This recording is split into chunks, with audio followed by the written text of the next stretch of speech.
ஜாழ் சமையல் அன்பு உள்ளங்களுக்கு இனிய இந்நேர வணக்கம். இன்றைக்கு நாங்கள் சோறும் காய்ச்சி மீன் குழம்பு மீன் பொரியல் பறிக்க போகிறோம். அரிசி உங்களுக்கு நீங்கள் சமைக்கிற அரிசி எடுங்கோ. இது கீரிச்சம்பா எடுத்து வச்சுருக்கணும் பிள்ளைய. சரி, மீன் குழம்புக்கு வெங்காயம், பச்சை மிளகாய், தக்காளி பழம், உள்ளி, புளி, கருவேப்பில்லை, உப்பு, வெந்தயம், ஜாழ் சமையல் தூள், 2-3 பால், 1 பால், மீன் நல்ல துண்டுகளாக பொரிக்கவும் இதை குழம்புக்கும் எடுத்து வச்சுருக்கிறோம். இங்கே பொரிக்கிறதுக்கு மீன் சின்ன இருந்தது புளியை பொரிக்க சொல்லி வச்சுருக்கணும். துண்டு மீன் எடுத்து பொரிக்க போகிறோம். அதோட செத்தல் மிளகாய் உள்ளியும் தான் அரைச்சி பிரட்ட போகிறோம். இதோட மஞ்சள் சேர்த்து அரைங்கோ. செத்தல் மிளகாய், உள்ளி, மஞ்சள் இதை அரைச்சி போட்டு காட்டுறோம். வீட்டில் பேர் இல்லை, கொஞ்சம் 2 பேரும் தான் நிற்கலாம். அப்போ நாங்களும் ஒரு சுண்டு அரிசி போட போகிறேன். ஒரு சுண்டு அரிசி காணும். இதை இப்போ வடிவாக கழுவுவோம்.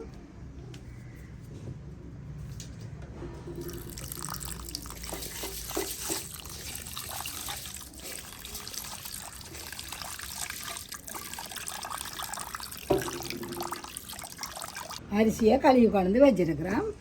இப்போ நாங்கள் ஒரு சுண்டு அரிசிக்கு 2 சுண்டு தண்ணி விட போகிறேன். இந்த சட்டியில் நான் சோறு காய்ச்ச போகிறேன். 1 2 படி ஊற்றிக்கிட்டா காணும். 1 படி அரிசிக்கு அப்படின்னு அடுப்பை பற்ற வைக்கட்டும். கொஞ்சம் கொதிக்கட்டும். தண்ணி கொதிச்சிட்டுது. இப்போ நாங்களும் கொஞ்சம் உப்பு போடுவோம். கணக்க போட வேணாம். அரிசியை போடுவோம். மெல்லிய நெருப்பில் விட்டுருங்கன்னா பொங்கி ஒன்றும் படிக்காது. நல்லா சுலாதி போட்டு இதுக்கெல்லாம் உங்களுக்கு மஞ்சள் போட விருப்பமாட்டேன். மஞ்சள் போடலாம். மீன் வழியாக மஞ்சள் ஒன்றும் போடையில்லை. இதுக்குள்ள சோத்துக்குள்ள மனம் ஒன்றும் போடையில்லை. இதை இப்படியே மூடி விடுவோம். நல்லா சுலாதி போட்டு மூடி விட்டிங்கன்னா சரி. மெல்லிய நெருப்பில் சாதாரணமான நெருப்பில் விட்டிங்கன்னா பொங்கி குறைக்கவும் வேணாம். நல்லா மட்டத்துக்கு வந்த அப்புறம் தான் நீங்கள் ஆக மெல்லிய நெருப்புக்கு கொண்டு போகணும். வாங்கோ வச்சதுக்கு ஒருக்கா கிளறி பார்ப்போம். பாருங்க, பொங்கி ஒன்றுமே வழியே இல்லை. இப்படியே சுமாரான நெருப்புலாம் எரியுது. மட்டத்துக்கு வரும் மட்டும் இதே மாதிரி எரிய விடுங்க. தண்ணி மட்டத்துக்கு வந்த அப்புறம் இந்த எரியிறது தெரியாத மாதிரி விடணும். இப்போ மூடுவோம். இதோட நாங்கள் இங்கே இந்த செத்தமிளகாயையும் உள்ளியையும் இதோட மஞ்சளையும் வச்சு அரைப்போம் மீனுக்கு பிரட்டுறதுக்கு. இப்போ இது செத்தமிளகாய், உள்ளி, மஞ்சள் 3 அரைச்சிருக்குது. இதை நாங்கள் வந்து மீனில் பிரட்ட போகிறோம். இப்போ இந்த சின்னையையும் நாங்கள் எத்தனை புள்ளிகள் இருக்கோ அதுக்கேற்ற மாதிரி இதை வெட்டி எடுக்கலாம். இன்றைக்கு எங்களுக்கு ஆக்கள் குறை வேண்டிய அதை நாங்கள் 4 வெட்டி போட போகிறோம். 4 வெட்டி இதில் தூளி எடுத்து இதில் நல்லா பிரட்ட போகிறோம். இதுக்குள்ள நாங்கள் உப்பு, செத்தமிளகாய், உள்ளி, மஞ்சள் இவ்வளோ போட்டு அரைச்ச நாங்கள் உப்பும் போட்ட நாங்கள் நல்லா பிரட்டுங்க. நல்லா பிரட்டி அப்படியே கறி குழம்பு முடிஞ்சு மட்டும் இருக்கட்டும். ஒரு பக்கம் ஊறிக்கொண்டு இருக்கட்டும். அதே மாதிரி சின்னையையும் வெட்டி போட்டு அதுக்கும் பிரட்டுவோம். மீன் குழம்பு வைக்கிறதுக்கு மட்டும் இது நல்லா ஊறட்டும். வேறு மத்தியானத்துக்கிட்ட 2 வாட்டில் ஊறும். அப்போ நாங்கள் மீன் குழம்பை வைப்போம். நல்லெண்ணெய் நாங்கள் பாவிக்கிற நல்லெண்ணெயை விடுறேன். இப்போ இதுக்குள்ள வெங்காயம், பச்சை மிளகாய், உள்ளி, முட்டையும் போடுவோம். பச்சை மிளகாய் நாங்கள் ஏற்கனவே 2-3 விதமாக மீன் குழம்பு காய்ச்சறது போட்டிருக்கிறோம். இது ஒரு வித்தியாசமாக இருக்கும்.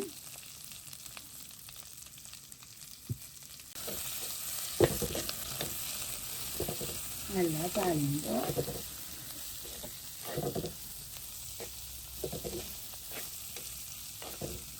இதை வதக்குங்க. இது வதங்கி தக்காளி பழமெல்லாம் போட்டு வதக்க மாட்டோம். இந்த புளியை ஊற வைப்போம்.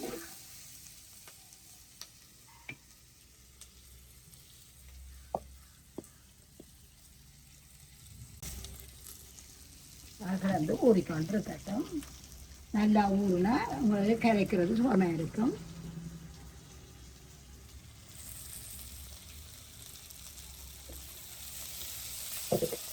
நல்லா வதக்கு பட்டுட்டு நாங்கள் எல்லாத்தையும் எடுத்து வெந்தயத்தை போட போகிறேன். வெந்தயம் உலக போடுறேன்.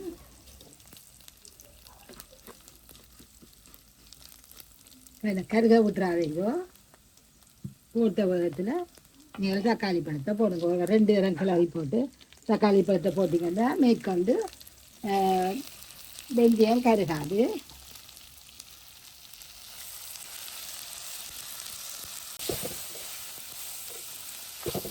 அதே மாநாட்டு பிள்ளைங்கள் இஞ்சி போடையிலோண்டு கேட்குறீங்க. நாங்கள் மீன் குழம்புக்கு இஞ்சி பாதிக்கிறதில்லை.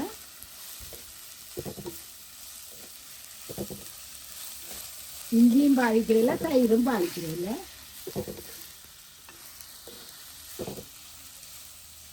நாங்கள் 2ஆம் 3ஆம் பாலை விடுங்கோ பாருங்கோ. அதை தண்ணி ஆக்காமல்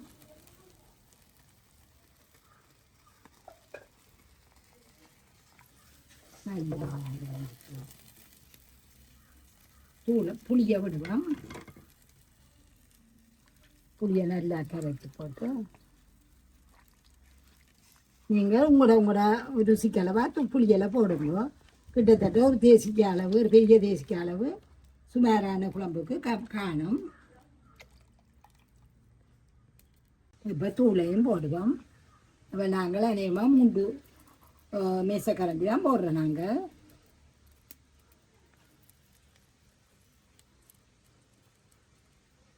காணும் கொதிச்சு வத்த குறியாக இருக்கும். உப்பையும் போட்டு மூடி விடுங்க. உப்பு பார்த்து போடுங்க. உப்பையும் போட்டு மூடி விடுங்க. நல்லா கொதிக்கட்டும். இப்போ நல்லா கூட்டுங்க அடுப்பை. வாங்கோ, நாங்கள் வச்சதுக்கு புளி எல்லாம் விட்டதுக்கு பேன் திறக்கிறேன். தந்த மாதிரிலாம் கொதிச்சு கொண்டு வந்தது. இனி நாங்கள் மீன் துண்டுகளை போடுவோம். பொரியலுக்கு எடுத்தது போல் மிச்சங்கள் எல்லாத்தையும் போட்டு ஒரு குழம்பு வைக்கிறோம். தலையல் எல்லாம் போடுக்கிறோம்.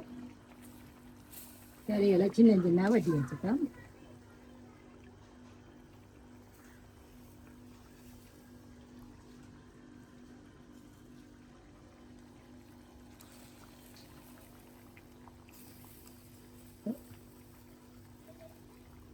உப்புரிய வைப்போம்.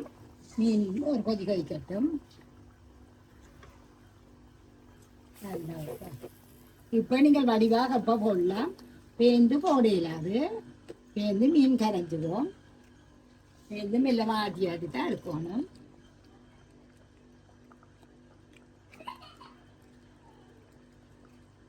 மூடுவோம். வாங்க வந்து பார்ப்போம். மீன் போட்டு பார்ப்போம். அப்போ நாங்கள் இதுக்குள்ள பாலை விட போகிறோம்.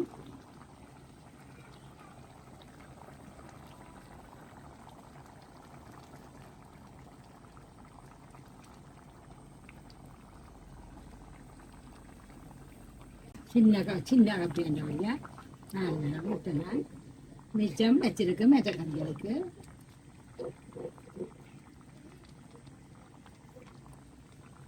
நாங்கள் பால் ஒரு தரம் நல்லா கொதிக்க மெல்லிய நெருப்பில் விடுவோம். இப்போ இதை நாங்கள் சோத்தி இருக்கா பார்ப்போம். நல்லா கிளறுங்கோ.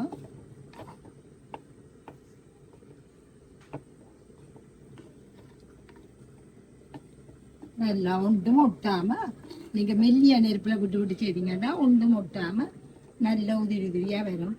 உங்களுக்கு ஒரு சுண்டை அரிசி போடுறதுக்கு பெரிய பானை தான் தேவையாண்டு இல்லை.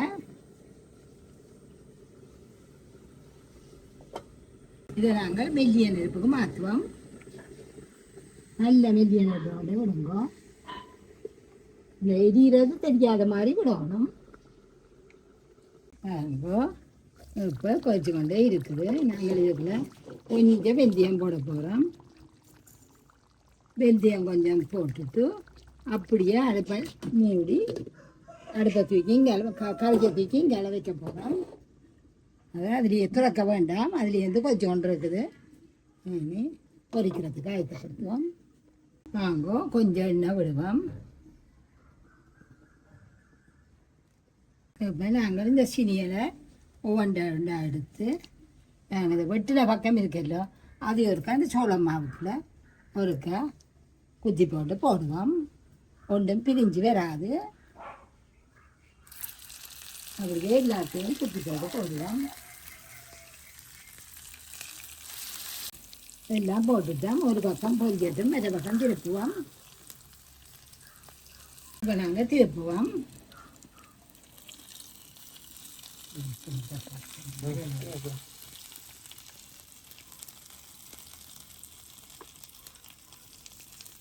இன்னும் கொஞ்சம் மெல்லிசாக்கி இருக்கேன்.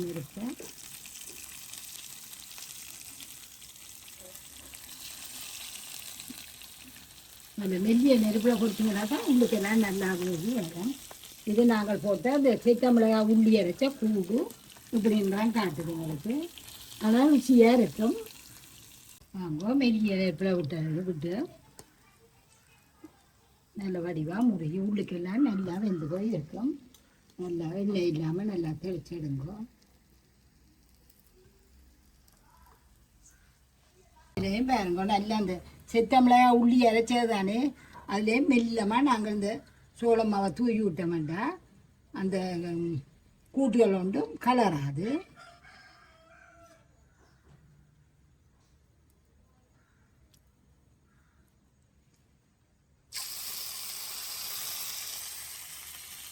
அதில் போட்டு முடிக்கலாம். படியாக்காமல் மெல்லமாக செய்யும்போம். தனிமிளகாத்தூள் போடுறதுமாக இப்படி போடுற ருசி கூட கொஞ்சம் நிறம் கொஞ்சம் கருப்பு மாதிரி வரும். சித்தமிளகாயும் உள்ளியும் தானே.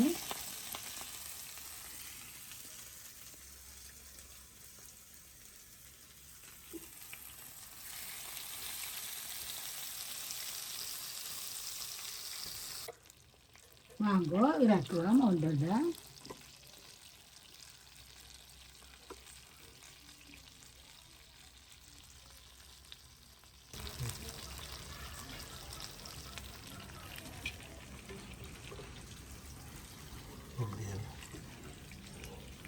இதே மாதிரி செய்யுங்கள இப்படியே வேணும். சோறை பாருங்கோ.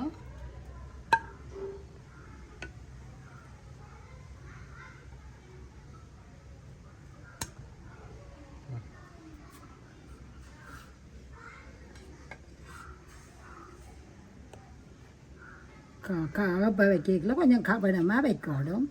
கிளறி இதை தண்டிடப்படாது.